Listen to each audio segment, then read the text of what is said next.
Mazmur 91. Dalam lindungan Allah. Orang yang duduk dalam lindungan yang maha tinggi dan bermalam dalam naungan yang maha kuasa akan berkata kepada Tuhan, tempat perlindunganku dan kubu pertahananku, Allahku yang kupercayai. Sungguh, Dialah yang akan melepaskan engkau dari jerat penangkap burung, dari penyakit sampar yang busuk. Dengan kepaknya Ia akan menudungi engkau. Di bawah sayapnya engkau akan berlindung. Kesetiaannya ialah perisai dan pagar tembok. Engkau tak usah takut terhadap kedahsyatan malam, terhadap panah yang terbang di waktu siang, terhadap penyakit sampar yang berjalan di dalam gelap, terhadap penyakit menular yang mengamuk di waktu petang. Walau 1.000 orang rebah di sisimu dan 10.000 orang rebah di sebelah kananmu, tetapi itu tidak akan menimpamu. Engkau hanya menontonnya dengan matamu sendiri dan melihat pembalasan terhadap orang-orang fasik. Sebab Tuhan ialah tempat perlindunganmu, yang maha tinggi telah kau buat tempat perteduhanmu. Malapetaka tidak akan menimpa kamu, dan tulah tidak akan mendekat kepada kemahmu. Sebab malaikat-malaikatnya akan diperintahkannya kepadamu, untuk menjaga engkau di segala jalanmu.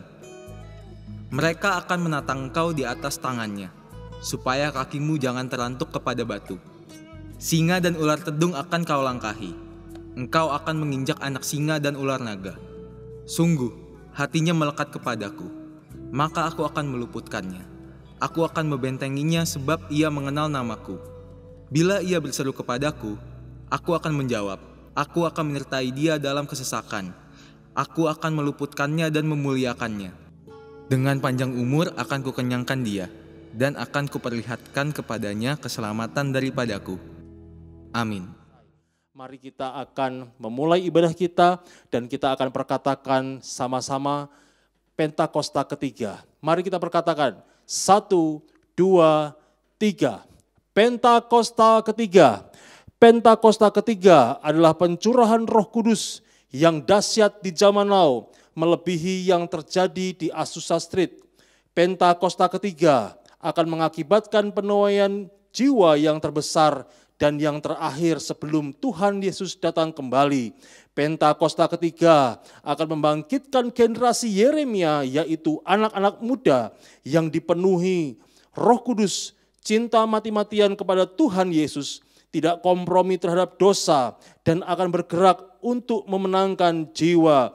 Pentakosta ketiga lahir di Indonesia dan bergerak ke bangsa-bangsa. Gerakan ini dari timur ke barat dan akan kembali ke Yerusalem. Pentakosta ketiga akan memberikan kuasa untuk menyelesaikan amanat agung. Dan setelah itu Tuhan Yesus datang kembali. Sama-sama katakan amin. Haleluya.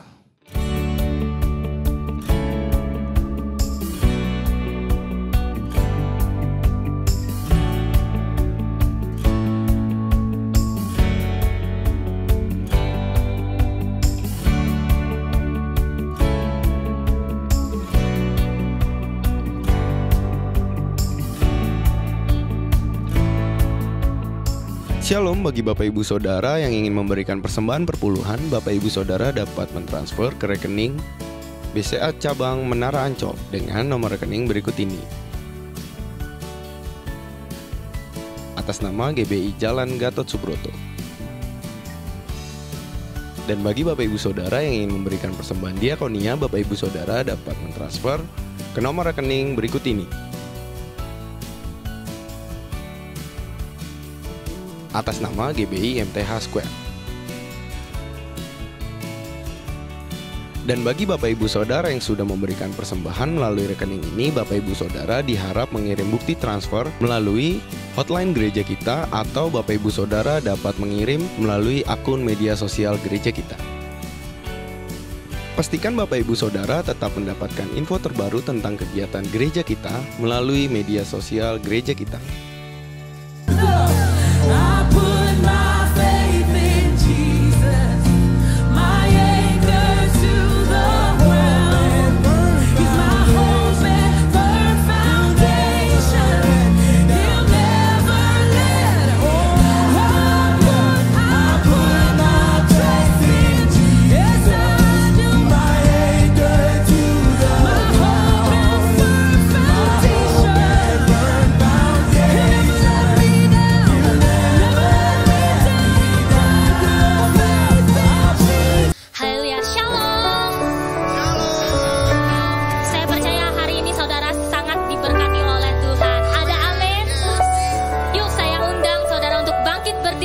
bersukacita karena hari ini kita akan merayakan kemenangan Tuhan yang sudah besar.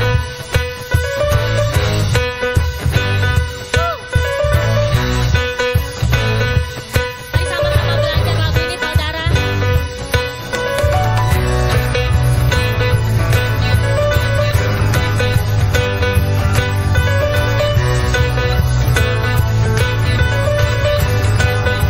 Sama-sama katakan.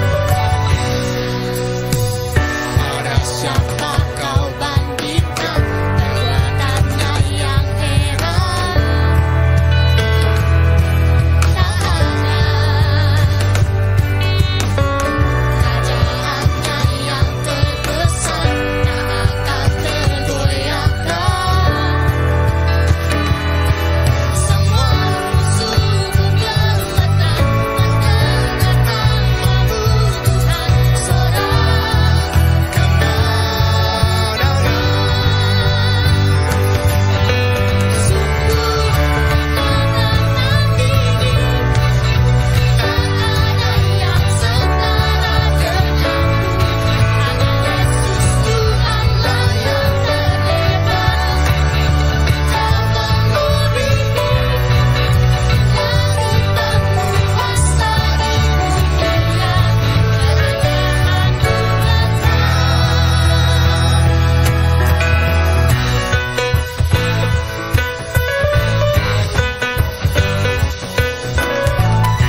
Pada siapa kau bandingkan perbuatannya yang heran? Sama-sama katakan. Tak ada kerajaannya yang terbesar, tak akan tergoyahkan. Semua musuh menggeletar, mendengarkan kebutuhan seorang kebenaran. Sungguh kemenangan ini tak ada yang setara denganmu. Hanya Yesus Tuhanlah yang terhebat. Kau melebihi dari penguasa di dunia, kerajaan Biar musik menyembah Tuhan.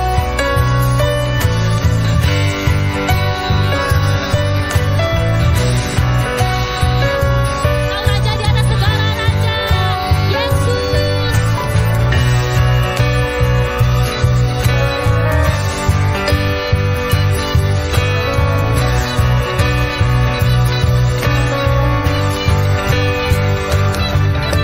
Sungguh kemenangan ini tak ada yang setara denganmu. Hanya Yesus Tuhanlah yang terhebat. Kau melebihi dari penguasa di dunia, kerajaan Sungguh kemenangan ini tak ada yang setara denganmu.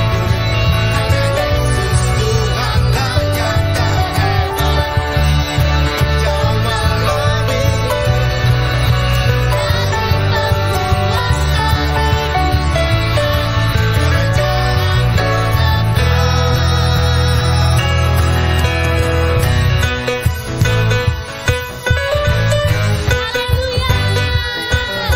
di dunia,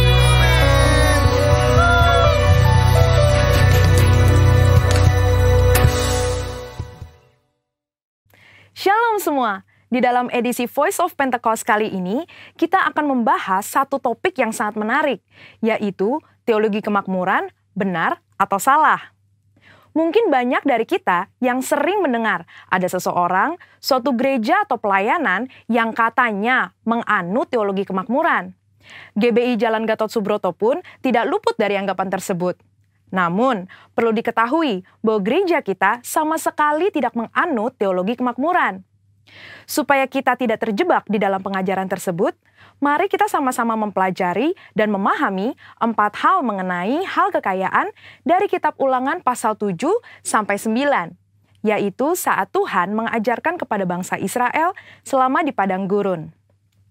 Yang pertama, kita tidak mengidentifikasikan diri kita berdasarkan kekayaan kita.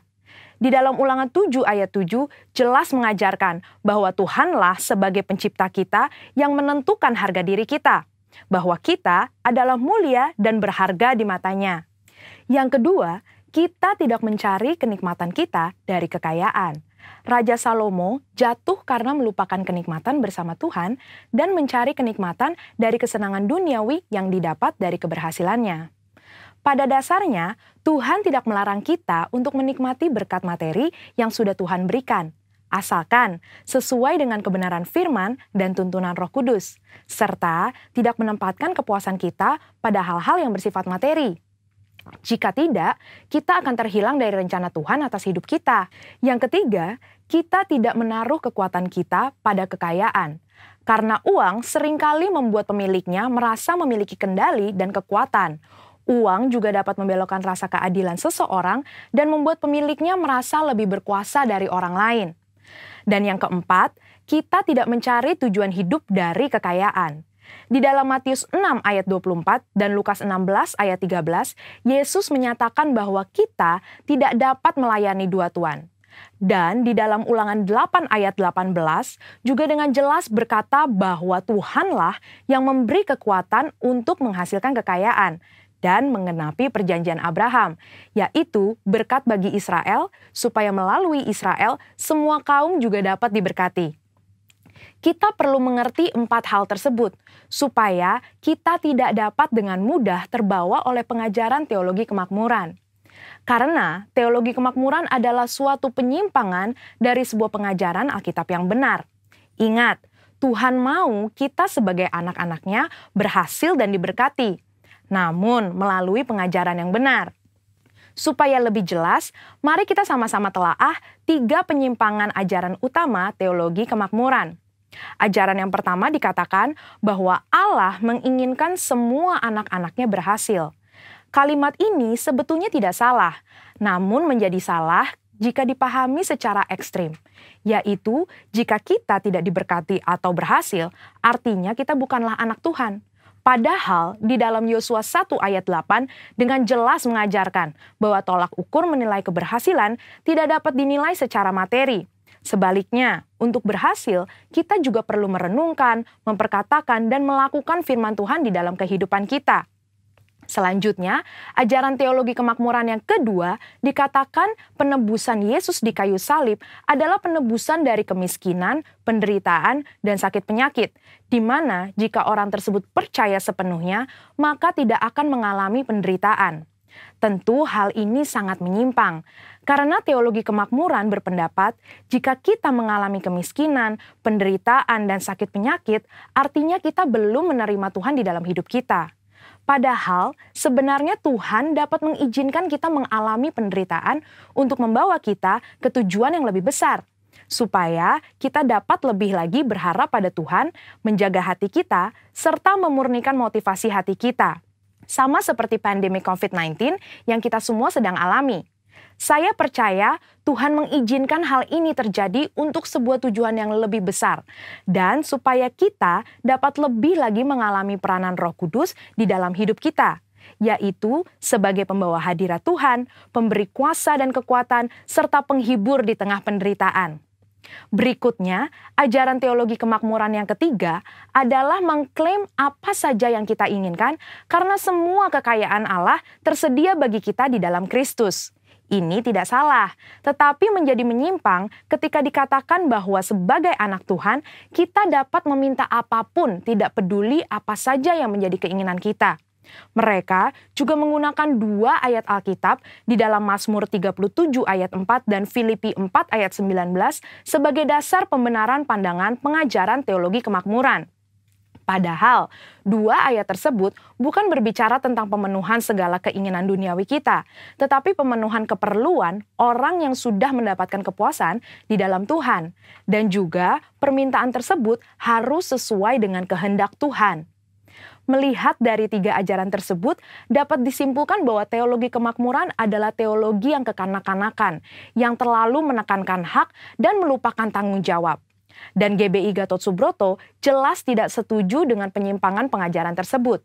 Namun, kita perlu percaya bahwa Tuhan sangat ingin memberkati kita berlimpah-limpah, supaya kita dapat menjadi berkat bagi orang lain, serta menyelesaikan amanat agung Tuhan Yesus dan pekerjaan Tuhan di bumi. Saudara-saudara, untuk penjelasan lebih lengkapnya dari tim teologi kami, jangan lupa buka link yang ada di atas atau scan barcode yang tersedia. Tuhan Yesus memberkati.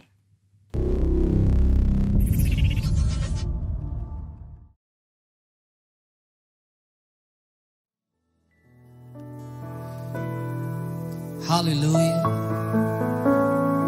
Terima kasih ya Tuhan untuk segala kebaikan-Mu. Hari ini kami datang, kami mau menyembah-Mu di tahta kudus-Mu ya Tuhan. Ini hidup kami. Ikandarala barala barala barala barala barala barala barala barala barala barala barala barala barala barala barala barala. Oh rabakaya darala barala barala barala barala barala barala barala barala barala barala barala. Oh rabakarada barada barada barala barala barala barala barala bayandara mayandara lamu ya darala mayandara bayase.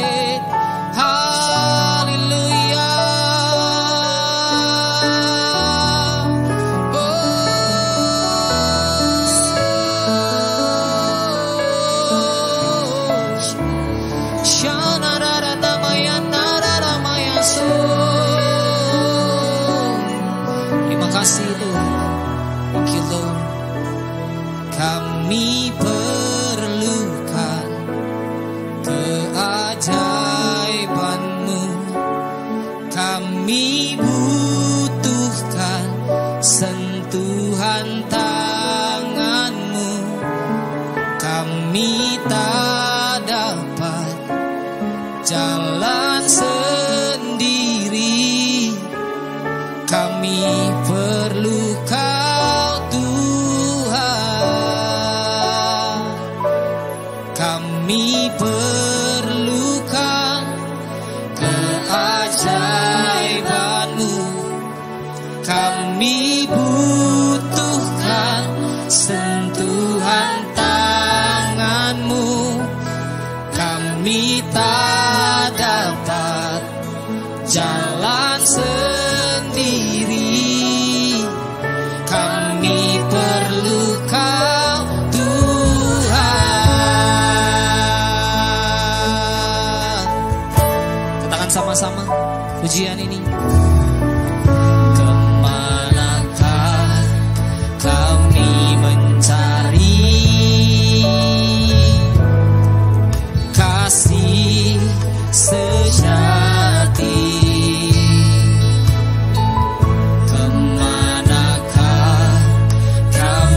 Berseru saat badai datang menderu,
kami perlu dalam hidup setiap kami. Seumur hidup kami hanya Engkau.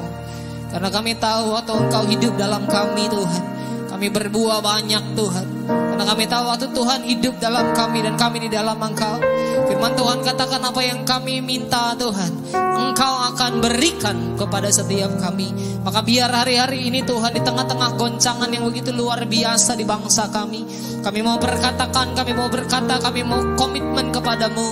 Kami mau tetap hidup di dalam Engkau Tuhan.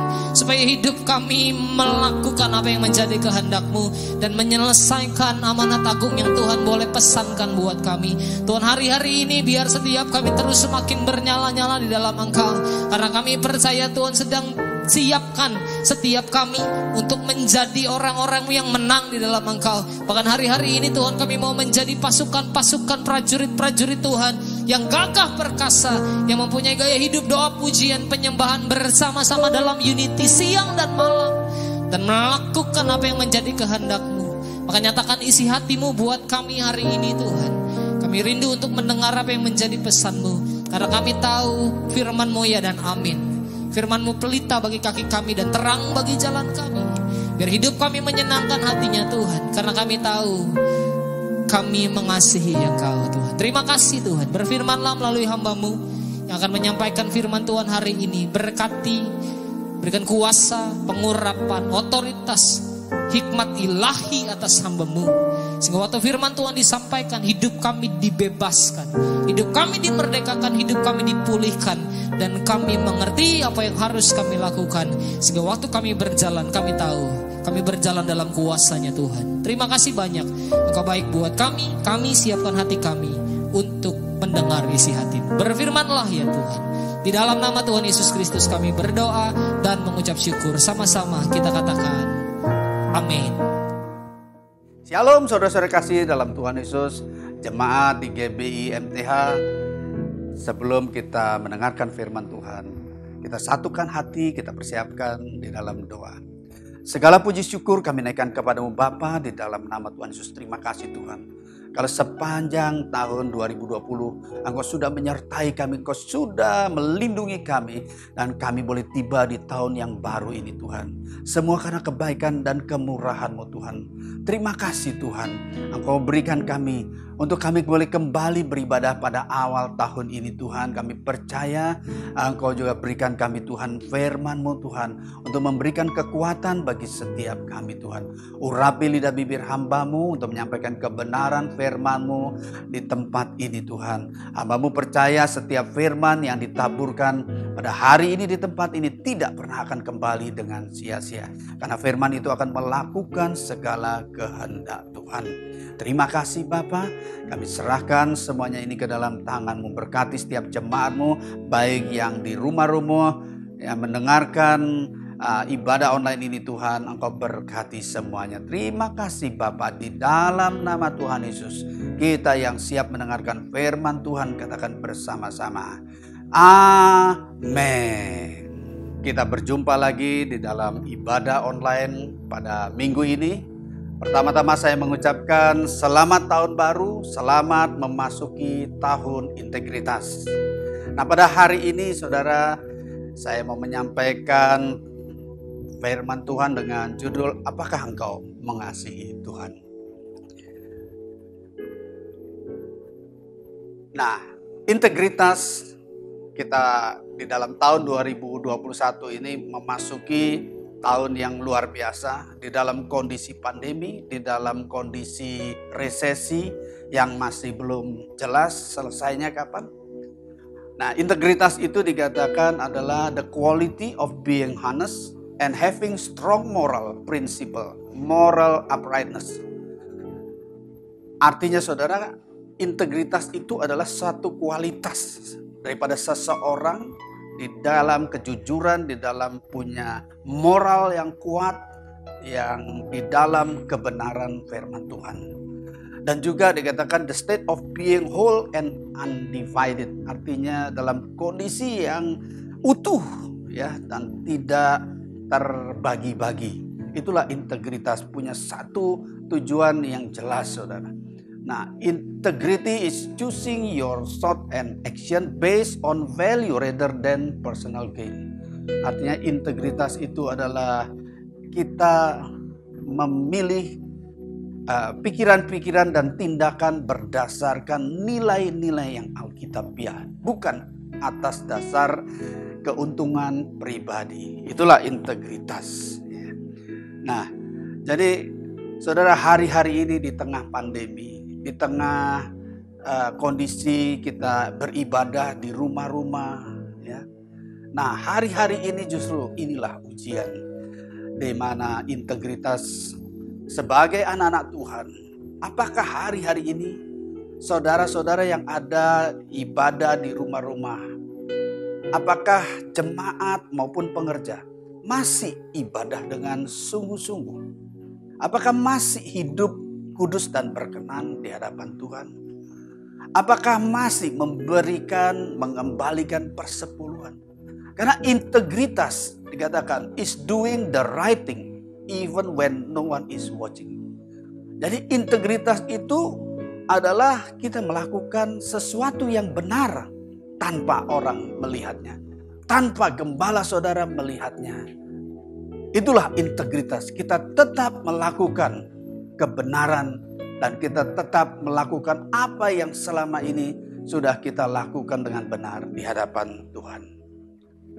Nah, jadi saudara, sebagaimana Yesus bertanya kepada Petrus, dikatakan, "Do you love me more than this?"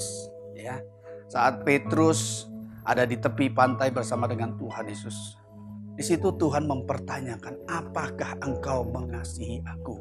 Ya, dikatakan sampai 3 kali Tuhan mempertanyakan. Kenapa sampai seperti itu? Karena ada integritas daripada Petrus yang telah gagal. Di saat dia menyangkal Yesus, dan disitulah Tuhan mengembalikan, Tuhan memulihkan. Dikatakan, "Do you love me more than this?" Manusia bisa saja gagal, saudara dan saya bisa saja gagal. Tapi Tuhan mau kita bertobat, kita dipulihkan, dan kita terus semakin hari semakin punya integritas di hadapan Tuhan. Nah, tanda-tanda orang yang mengasihi Tuhan, tanda-tanda orang yang mengasihi sesama lah, ya. Itu biasanya dia selalu rindu untuk bertemu dengan kekasih hati, ya. Gak mungkin saudara ada yang punya pacar, ada yang punya kekasih, tidak punya kerinduan untuk bertemu. Pasti ada kerinduan. Dikatakan selalu punya waktu, ya. Apapun, lagi sibuk, lagi capek, ya. Kalau kekasih, kalau pacar telepon, kalau pacar minta tolong, pasti dia akan siap melakukan yang terbaik. Ya. Orang yang mengasihi juga rela berkorban. Seperti tadi, siap segala sesuatu, bayar harga. Ya, sekalipun capek, sekalipun tidak ada waktu, sekalipun dalam kondisi yang sulit, tetap akan dilakukan. Nah, orang yang mengasihi juga adalah tulus dan tidak bersungut-sungut. Ya, selalu sukacita, sekalipun mungkin dalam kondisi yang capek, sekalipun dalam kondisi yang tidak menyenangkan, saudara, tapi tetap bersukacita dan selalu berusaha menyenangkan hati sang kekasih. Dengan cara apa? Dengan memberi. Ya, ada yang diberikan dengan bunga, ada yang diberikan dengan hadiah-hadiah, perhiasan, ya, apapun yang disediakan untuk menyenangkan kekasihnya. Nah, ini tahun the year of integrity, ya. Orang yang punya integritas itu seperti dikatakan oleh Mazmur Daud, adalah orang yang suka beribadah. Orang yang mengasihi Tuhan pasti beribadah di gereja maupun di rumah-rumah. Ya. Nah, orang yang ibadah di gereja ataupun di rumah-rumah belum tentu mengasihi Tuhan. Mazmur 84 ayat 11 dikatakan, "Sebab lebih baik 1 hari di pelataranmu daripada 1000 hari di tempat lain. Lebih baik berdiri di ambang pintu rumah Allahku daripada diam di kemah-kemah orang fasik." Jadi Daud menikmati, saudara, ya, orang yang punya integritas, orang yang mengasihi Tuhan. dia pasti lebih menikmati di pelataran Tuhan, di bait Allah daripada di tempat lain. Nah, orang yang punya integritas juga adalah orang yang bisa bersyukur, mudah bersyukur. Ya, orang yang mengasihi Tuhan pasti selalu mudah bersyukur, tapi orang yang bersyukur belum tentu mengasihi Tuhan. Ya, ada orang yang bersyukur karena dapat berkat, karena dapat undian, karena dapat hadiah, dia bisa bersyukur, tapi belum tentu dia punya hati mengasihi Tuhan. Nah, tapi saudara, kita lihat Ayub tetap bersyukur dan konsisten, tidak mengutuki Allah, karena Ayub mengasihi Tuhan. Ya, dia kehilangan 10 orang anak, saudara. Dia kehilangan harta benda, dia kehilangan kesehatan, dan bahkan kehilangan dukungan istri dan sahabat-sahabatnya. Saudara, dalam kondisi yang parah, ya, Ayub tetap tidak mengutuk Allah. Nah, itulah saudara, orang yang punya integritas, bukan karena diberkati, bukan karena dia hidup enak, ya, bukan karena ditolong oleh Tuhan, tetapi apapun keadaannya dia tetap dapat bersyukur. Orang yang punya integritas juga mampu memberi. Ya, orang yang mengasihi Tuhan adalah orang yang pasti banyak memberi di ladang Tuhan. Orang yang memberi di gereja belum tentu mengasihi Tuhan. Ya, contoh saudara, peristiwa mengenai janda miskin dan orang kaya, saudara. Ya, di mana orang miskin, ya, pada waktu itu Tuhan Yesus ada di depan peti persembahan di bait suci. Dia melihat, ya, bagaimana seorang janda memberikan 2 peser.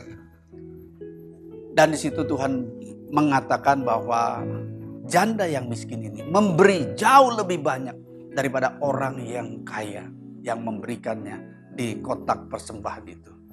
Artinya saudara, orang kaya itu dikatakan selalu mampu memberi.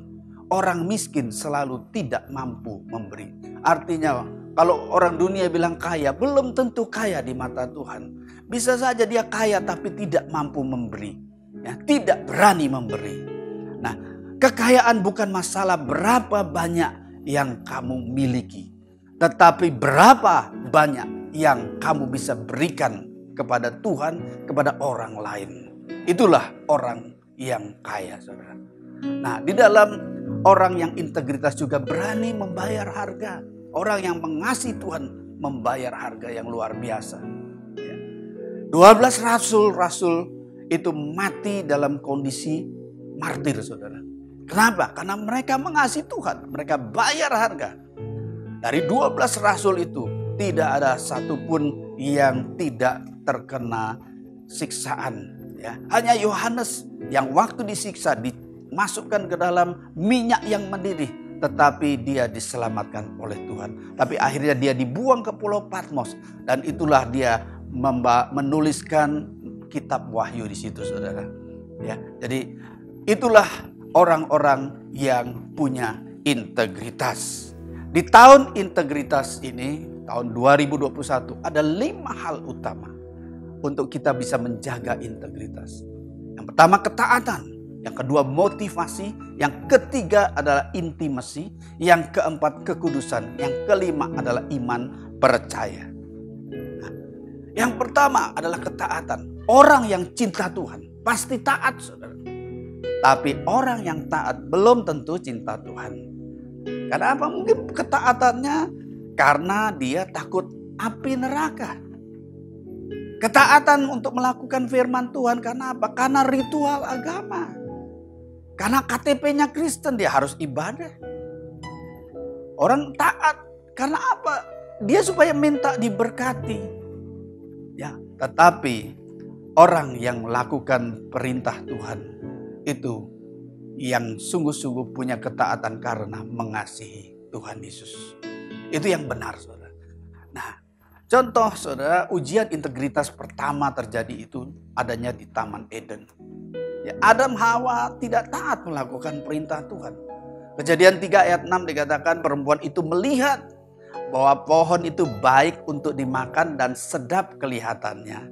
Lagi pula pohon itu menarik hati karena memberi pengertian. Lalu ia mengambil dari buahnya dan dimakannya. Dan diberikannya juga kepada suaminya yang bersama-sama dengan dia, dan suaminya pun memakannya. Nah inilah saudara, kalau kita lihat Adam dan Hawa diciptakan sempurna. Tetapi karena free will, karena kebebasan daripada yang Tuhan berikan untuk manusia, ya, Adam dan Hawa memilih sesuatu yang tidak taat. Ya. Dan saudara bisa lihat, kadang manusia seperti itu. Ya, dimulai dari sesuatu yang dilihat sedap kelihatannya, menarik hati, kemudian dilakukan, dikerjakan, dan bahkan dibagi, dikerjakan beramai-ramai. Itulah kondisi dunia hari-hari ini, saudara.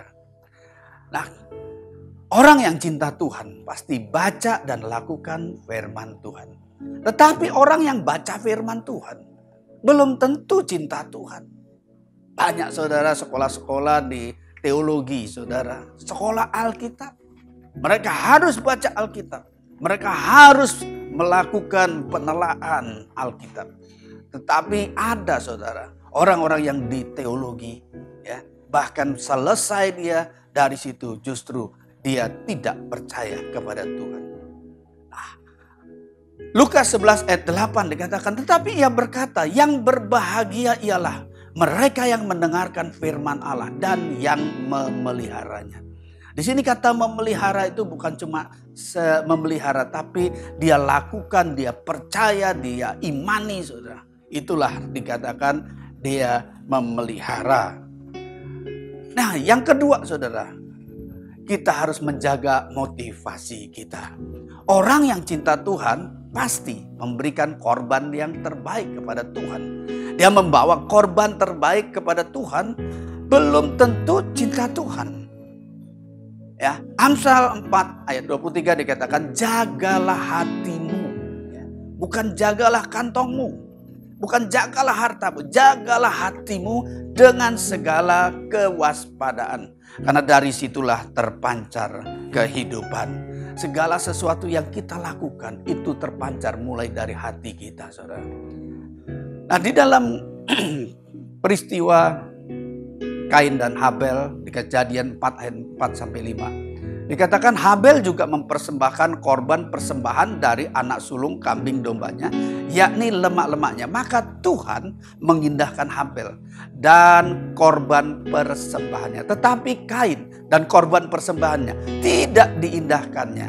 Lalu hati Kain menjadi sangat panas dan mukanya muram. Saudara, di sini kita bisa lihat, ya, pada saat Kain persembahannya tidak diindahkan Tuhan. Kenapa Kain harus menjadi panas hati? Kenapa harus muram? Nah, banyak juga saudara di dalam gereja Tuhan, saudara, ada pengerja ataupun jemaat. Pada saat ditegur oleh gembala, pada saat ditegur oleh firman Tuhan, harusnya koreksi diri, bukan panas hati, bukan lari dari gereja. Ya, itu yang kejadian, saudara. Kenapa? Hatinya. Maka dikatakan jagalah hati dengan segala kewaspadaan. Motivasi adalah penting, saudara, untuk menjaga integritas. Integritas juga dapat dilihat dari apa yang engkau persembahkan, dari apa yang kau berikan. Baik itu waktumu, baik itu tenagamu, baik itu harta bendamu. Ya. Kalau dikatakan jangan memberi asal-asalan atau sekedar. Ya. Waktu mau melayani Tuhan asal-asalan, saudara. Ya, tidak mempersiapkan. Nah, di dalam memberi juga sisihkan, bukan sisakan, saudara. Banyak orang hanya menyisakan, sisakan waktunya, sisakan uangnya, ya, baru diberikan kepada Tuhan. Tuhan bukan prioritas. Ya, jadi meremehkan terhadap apa yang dilakukan untuk Tuhan. Nah, orang yang mencintai seseorang pasti akan memberikan yang terbaik untuk menyenangkan orang yang dicintainya. Ya. Nah, tidak mungkin, saudara, seseorang yang mengasihi, ya, kemudian dia mengambil sepotong bunga, ya, bunga dari pinggir jalan saudara, ya, bunga rumput-rumput. Dan dia berikan kepada kekasihnya. Dia bilang, aku sangat mengasihimu.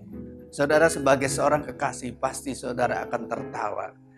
Ya, kalau saudara mengasihi pasti saudara akan beli sesuatu yang terbaik, ya, di florist, ya, yang terbaik, atau berikan kepada orang yang saudara kasihi.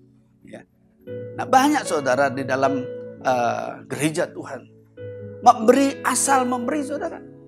Mohon maaf saudara, saudara boleh cek persembahan yang ada di gereja Tuhan. Banyakkan angka 5.000 atau 100.000. Ya. Sedangkan saudara-saudara makan di pinggir jalan aja. Minimal saudara harus keluar 15.000 sampai 20.000. Tapi saudara memberikan persembahan untuk Tuhan. Saudara berikan 5.000. Apakah itu saudara sisakan atau sisihkan? Saudara yang tahu. Saya tidak mengatakan besar atau kecil, tetapi masalah wajar atau tidak. Nah, Matius 6 ayat 1 dikatakan, ingatlah jangan kamu melakukan kewajiban agamamu di hadapan orang, supaya dilihat mereka. Karena jika demikian, kamu tidak memperoleh upah dari Bapa yang di sorga. Jadi kita lakukan bukan seperti ahli Taurat, bukan seperti orang Farisi. Mereka berdoa di pinggir jalan supaya dilihat kalau mereka berdoa, saudara. Mereka datang ke kotak persembahan, dia taruh kotak uangnya, saudara, supaya dilihat. Tidak, saudara. Tetapi saudara, biar Tuhan yang melihat dari sorga. Orang yang cinta Tuhan pasti suka memuji dan menyembah serta beribadah kepada Tuhan. Tetapi orang yang suka beribadah atau datang beribadah di gereja dan memuji dan menyembah belum tentu cinta Tuhan. Dia cinta untuk menyanyi, dia cinta untuk main musik, ya, mendengarkan musik. Dia cinta suasana. Untuk apa? Menghibur diri, bukan menghibur Tuhan. Yohanes 7 ayat 38 dikatakan, barang siapa percaya kepadaku seperti yang dikatakan oleh kitab suci, dari dalam hatinya akan mengalir aliran air hidup. Ya, kalau orang mengasihi Tuhan, tidak usah disuruh untuk memuji dan menyembah. Dari dalam hatinya akan timbul aliran-aliran air hidup. Ya, yang itu ada suara untuk memuji dan menyembah Tuhan. Nah, orang yang cinta Tuhan pasti suka mendekat kepada Tuhan. Tetapi orang yang suka mendekat kepada Tuhan belum tentu cinta Tuhan. Nah, saudara lihat Yohanes 6 ayat 26 dikatakan begini. Yesus menjawab mereka, aku berkata kepadamu, sesungguhnya kamu mencari aku. Bukan karena kamu telah lihat tanda-tanda, melainkan karena kamu telah makan roti itu dan kamu kenyang. Ya.